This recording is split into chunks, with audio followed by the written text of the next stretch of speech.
بسم اللہ الرحمن الرحیم۔ گمنام ایرو کے معزز ناظرین، السلام علیکم۔ آئیے چلتے ہیں کہانی کی طرف۔ ضرور میں نے کہا، مگر یہ سودے والی بات، اس کا موڈ کچھ آف ہوا۔ لو جی، اتنے سیانے بندے ہو، آپ سودے کا مطلب نہیں سمجھتے؟ دنیا میں کوئی چیز ملتی ہے بلا معاوضہ؟ یہ تو زندگی کا سودا ہے۔ موقع گنوا دیا تو پھانسی پر لٹک جاؤ گے۔ جان ہے تو جہان ہے شاہ جی، 1 کروڑ بھی خرچ ہو جائیں تو کم ہے آپ جیسے بندے کے لیے۔ 1 کروڑ؟ میں نے کہا، یہ گارنٹی ہے ہماری کہ 15 دن میں ضمانت ہو جائے گی۔ سرکاری وکیل مخالفت نہیں کرے گا، ریمانڈ کے 2 ہفتے میں سب ٹھیک ہو جائے گا، آرام سے رہو گے آپ اسی طرح جیسے اپنے گھر میں۔ اس نے مجھے آنکھ ماری۔ بے شک گھر والی کو بھی بلا لینا، بس صحافی اور سیاسی لوگ نہیں آئیں گے، اور ضمانت منظور ہونے کے بعد تو کوئی مسئلہ ہی نہیں، سمجھو کیس ختم۔ میں نے بڑی فکر مندی سے کہا، اگر 1 کروڑ؟ او جی، کیا 1 کروڑ لگا رکھی ہے، پتہ نہیں کتنے کروڑ رہ جائیں گے ادھر ہی۔ وہ خفگی سے بولا، اکٹھے نہ صحیح، آپ اپنی تسلی کے مطابق تھوڑے دے سکتے ہیں۔ ابھی 1/4 ریمانڈ کے بعد 1/4 چلان پیش کرنے اور باقی ضمانت کی منظوری پر۔ میں نے کہا، اتنے تو میں نہیں دے سکتا۔ واہ یار، جان دینی منظور ہے، سب بتا دیا، سمجھا دیا۔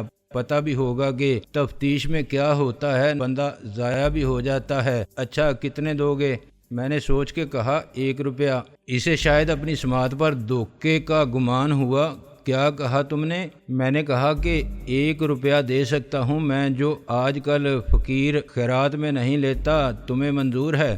وہ غصے میں پاگل ہو گیا۔ اس نے مجھے ایک سے ایک گندی گالی دی اور دھمکی دی، مگر اس میں اتنی ہمت نہیں تھی کہ وہ مجھے تھانے میں آنے والے عام مجرموں کی طرح مارنے لگتا۔ میں نے کہا، تم شاید نشے میں ہو، ورنہ یہ نہ بولتے کہ میں کوئی عام آدمی نہیں، ایک سیاسی جماعت کا سربراہ ہوں، اور میں کوئی شریف آدمی بھی نہیں ہوں۔ میری کمائی میں ایک مسلح فورس ہے جو تمہیں کہیں بھی ٹھکانے لگا سکتی ہے، تمہارے گھر کی اینٹ سے اینٹ بجا سکتی ہے، ایک دھماکہ ہوگا اور تمہارے بیوی بچوں کا سراغ تک نہیں ملے گا۔ گرفتار تم نے مجھے کیا ہے، میری پارٹی کو نہیں۔ تم پر جان قربان کرنے والا کوئی نہیں ہوگا۔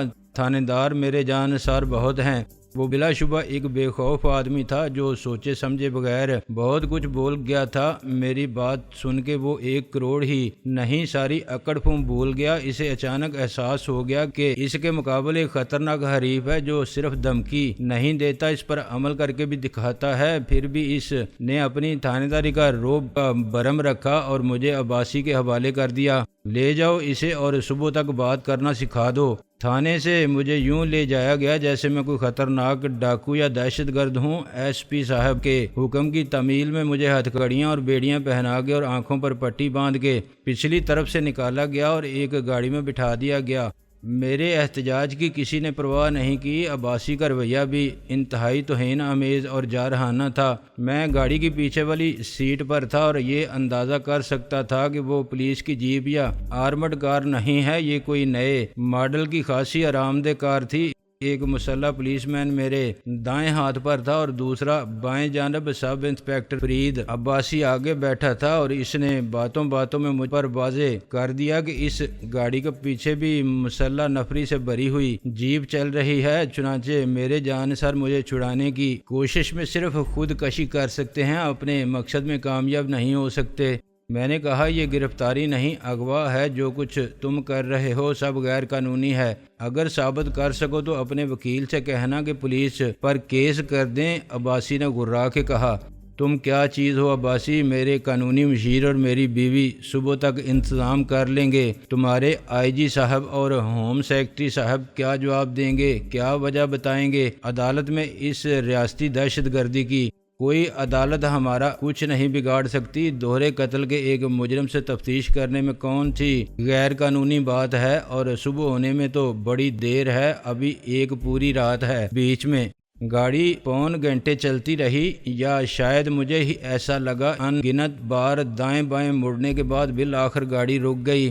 وہ جگہ کسی آبادی میں تھی یا ویرانے میں اس کا اندازہ نہیں ہو سکتا تھا۔ ایسی خاموشی ڈیفنس ہاؤسنگ سوسائٹی میں بھی رہتی تھی۔ ٹریفک کا وہاں کوئی شور نہیں تھا، اور جتنی دیر میں مجھے کار سے اتار کے اندر پہنچایا گیا وہاں سے کوئی موٹر سائیکل یا کار بھی نہیں گزری۔ آس پڑوس میں اگر کوٹھیاں تھیں تو وہاں وسیع احاطوں کے بعد بنائے جانے والے رہائشی کمروں کے دروازے بند ہوں گے، ایئر کنڈیشن ٹی وی چل رہے ہوں گے، چنانچہ مکینوں کے آپس میں بات کرنے کی آوازیں میرے کانوں تک کیسے آ سکتی تھیں۔ بالآخر ایک کمرے میں میری آنکھوں پر سے پٹی اتار دی گئی، پھر میرے ہاتھ آزاد ہو گئے اور پیروں سے بیڑیاں ہٹا لی گئیں۔ میں نے سکون کا گہرا سانس لیا اور اس کمرے میں فرش پر بیٹھ گیا جو دیکھنے میں اسٹور روم لگتا تھا۔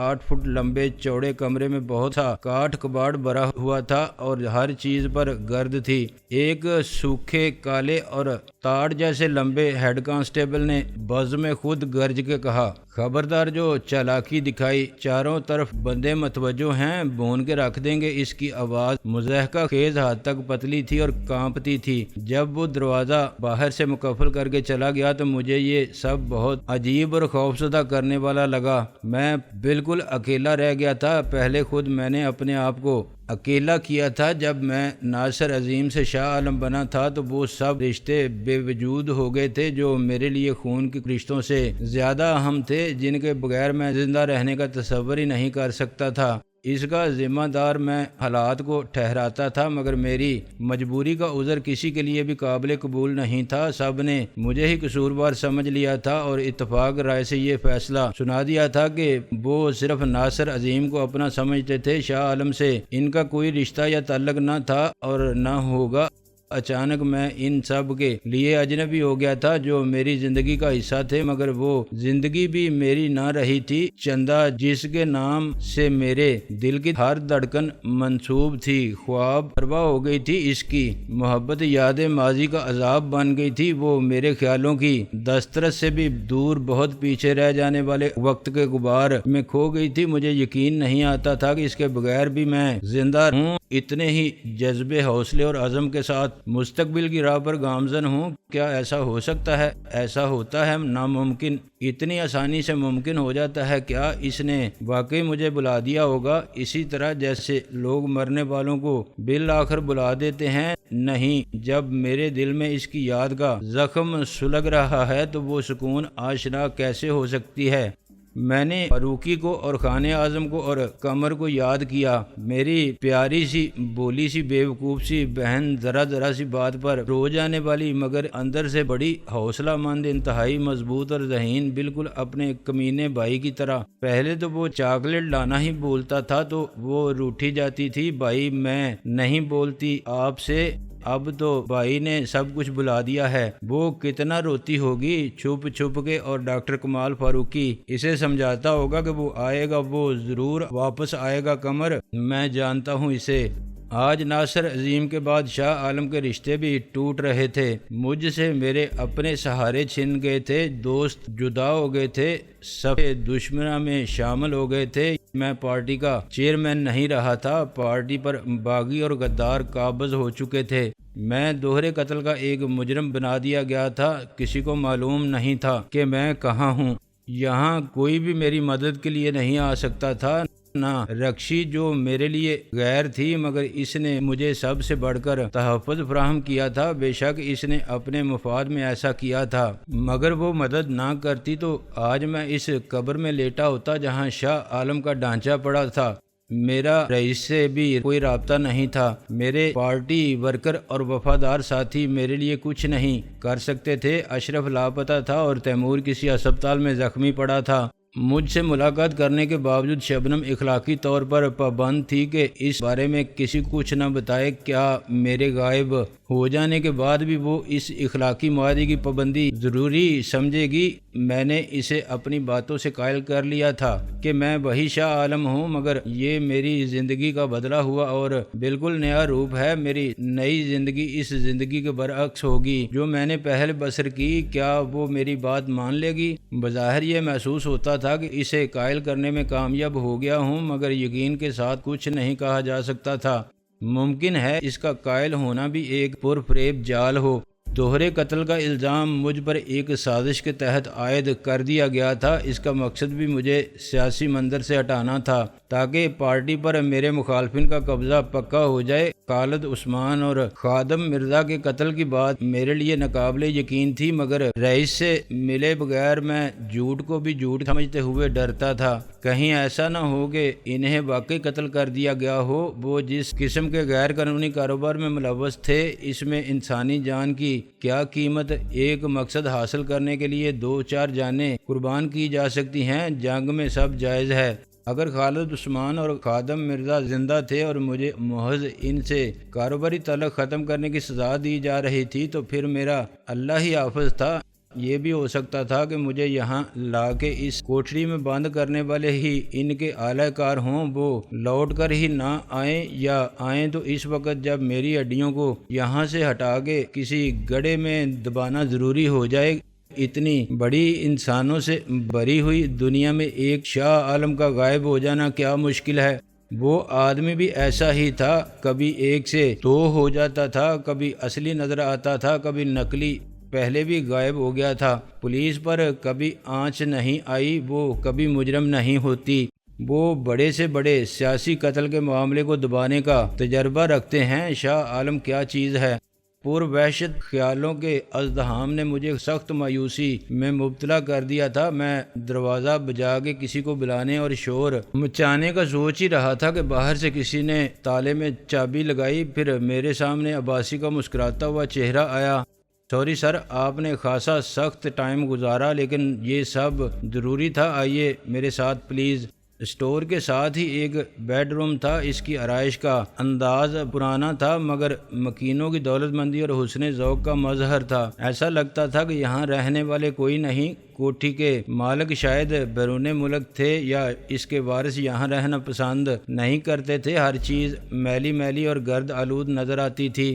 یہی حال ڈرائنگ روم کا تھا، مگر اسے ابھی ابھی جھاڑ پونچھ کے بیٹھنے کے قابل بنا دیا گیا تھا۔ ہمارے بیٹھتے ہی ایک بوڑھا چائے کی ٹرالی کے ساتھ اندر آ گیا۔ اس کا رویہ اور انداز ہی خان سامہ اور بٹلر جیسا تھا۔ یہ کوٹھی بھی سرکار نے میرے جیسے لوگوں کا مہمان خانہ بنانے کے لیے لی ہوگی۔ میں نے کہا، خصوصی تفتیش سیل۔ آپ مجھے اس کا مالک سمجھ سکتے ہیں؟ وہ بولا، یہ الگ بات ہے کہ میں یہاں رہتا نہیں، اکیلا آدمی ہوں، اپنی ماں کے ساتھ اسی پرانے گھر میں رہتا ہوں جہاں میں نے آنکھ کھولی تھی، وہ بھی ہم دونوں کے لیے خاصا بڑا گھر ہے پیڈن روڈ پر۔ میں نے کہا، گھر کے باقی لوگ؟ میرا مطلب ہے والد اور بھائی بہن۔ والد کا انتقال ہو چکا ہے، بھائی بہن اپنے اپنے گھر میں آباد ہو چکے ہیں، سب شادی کے بعد کی ذمہ داریوں میں الجھے ہوئے ہیں، مہینے میں ایک بار ماں کو دیکھنے بھی آ جاتے ہیں۔ تم نے ماں کی وجہ سے شادی نہیں کی؟ وہ ہنسنے لگا۔ آپ نے الٹا سمجھا، ماں کی وجہ سے ہی شادی کی تھی۔ میں نے ماں کا خیال تھا کہ بہو ان کی خدمت کرے گی اور انہیں سنبھال لے گی۔ ماں کو بھی عام ماؤں کی طرح بڑے گھر کی بیٹی لانے کا شوق تھا۔ میں سب سے چھوٹا تھا، چنانچہ لاڈلا بھی تھا۔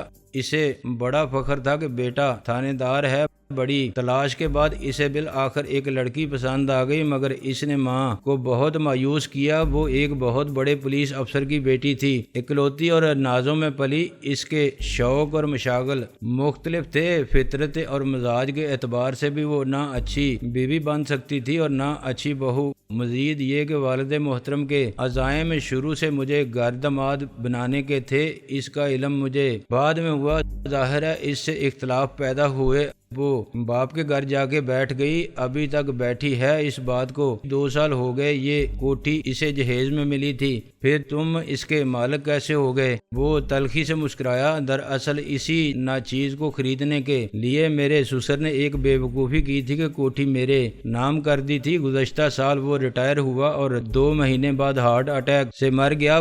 وہ ایک ایئر لائن میں ہوسٹس ہے، آزاد اور خود مختار ہے، یہاں رہتی ہی نہیں، نہ اس نے مانگی اور نہ میں نے دی۔ خیر چھوڑیں یہ ساری باتیں، مجھے بتائیں کہ یہ چکر کیا ہے؟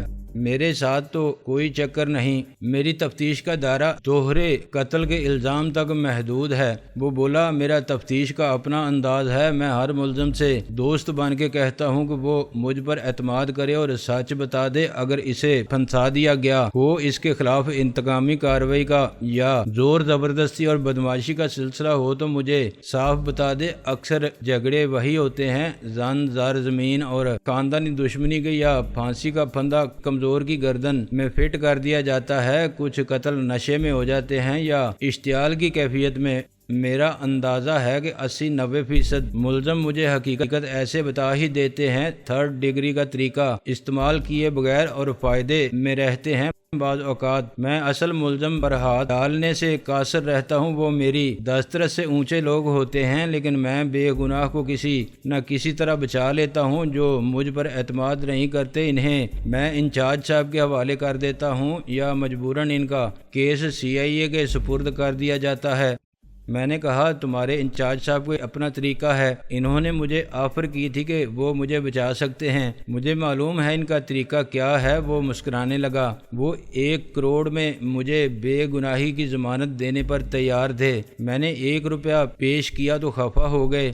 یہ خالد عثمان اور خادم مرزا کون ہیں؟ میں نے کہا میرے بزنس پارٹنر، میرے بیرون ملک سے واپس آنے کے بعد کل ہماری پہلی ملاقات ہوئی۔ کاروباری مسائل اور معاملات طے کرنے کے لیے رات 12 بجے تک ہم ساتھ تھے۔ خادم مرزا کے گھر پر اس کے باڈی گارڈ نے مجھ سے بدتمیزی کی، میں نے اسے واجبی سی سزا دی۔ میں مارشل آرٹ جانتا ہوں، ایک ہاتھ مار کے میں نے اسے ناک آؤٹ کر دیا۔ خادم کے ڈرائیور اور چوکیدار نے خادم کے کہنے پر مجھے قابو کرنا چاہا، وہ مسلح تھے۔ اختلاف کس بات پر تھا؟ وہی لین دین پر۔ خادم مرزا نشے میں تھا اور اس بات پر بہت مشتعل تھا کہ ہانگ کانگ اور سنگاپور سے واپس آنے کے بعد میں اتنا عرصہ رپوش کیوں رہا، میں نے ان سے رابطہ کیوں نہیں کیا۔ میں یہ اعتراف کرنے میں بھی کوئی حرج نہیں سمجھتا کہ جس قسم کے بزنس میں ہم سب برابر کے شریک تھے، وہ کوئی شریفانہ اور قانونی کاروبار نہیں تھا۔ ہاں کا کیا مطلب؟ سارا جھگڑا اسی سے شروع ہوا جب میں نے کہا کہ ان مخصوص حالات کی وجہ سے جن سے میں گزر رہا تھا، سیاسی کیریئر داؤ پر لگا ہوا ہے اور میرے دشمن میرے خلاف سازشوں میں مصروف ہیں، مجھ پر قاتلانہ حملے بھی ہو چکے ہیں۔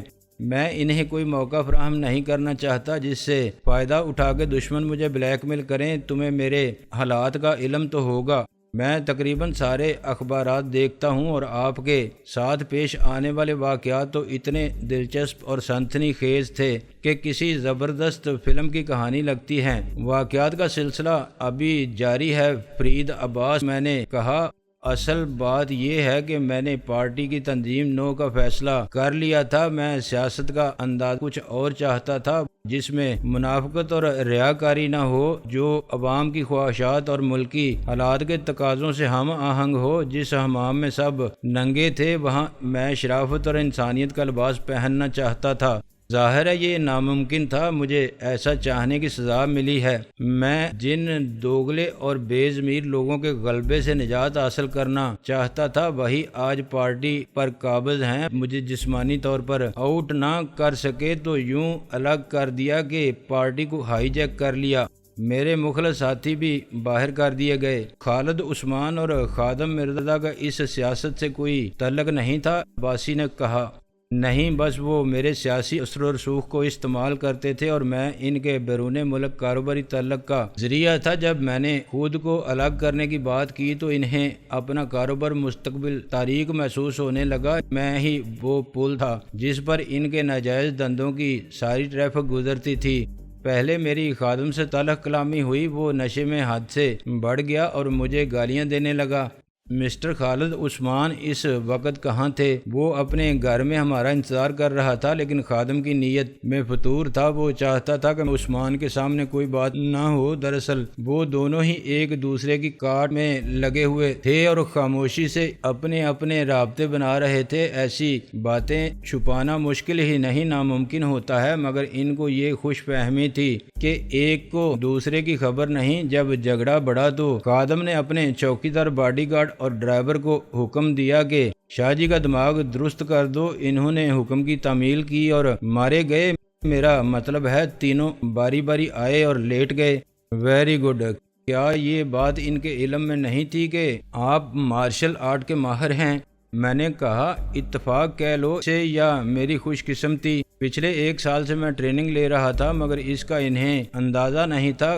خادم مرزا نے دیکھا کہ معاملہ الٹ گیا ہے تو اس نے کہا خالد عثمان کو بھی بات چیت میں شریک کر لیتے ہیں۔ ہم خالد عثمان کی طرف گئے اور طے کیا کہ ہوٹل جا کے اطمینان سے بیٹھ کر بات کریں گے۔ ہم آدھے راستے میں تھے کہ مجھے اپنی وائف کی کال موصول ہوئی۔ اس کی طبیعت اچانک کچھ خراب ہو رہی تھی اور وہ اسے وہم ہو گیا تھا کہ یہ ہارٹ اٹیک ہے۔ مجھے فوراً واپس جانا پڑا۔ میں اپنے گھر اتر گیا اور ڈرائیور خالد عثمان اور خادم مرزا کو لے گیا۔ اس کے بعد کیا ہوا یہ مجھے نہیں معلوم۔ مجھے تو اچانک ایس پی غلام محمد نے گھر آ کے وارنٹ دکھایا اور ان کے قتل کے الزام میں گرفتار کر لیا۔ اب وہ کہتا ہے کہ لاشیں بھی مل گئی ہیں۔ آپ کا کیا خیال ہے؟ میرا خیال ہے کہ یہ سب جھوٹ ہے، یعنی خالد عثمان اور خادم مرزا کا قتل ہی نہیں ہوا۔ میں نے کہا ہاں وہ عمدن رپوش ہیں اور واقعات کی بنیاد پر ان کے حکم کے غلاموں نے میرے خلاف قتل کا کیس بنا دیا ہے۔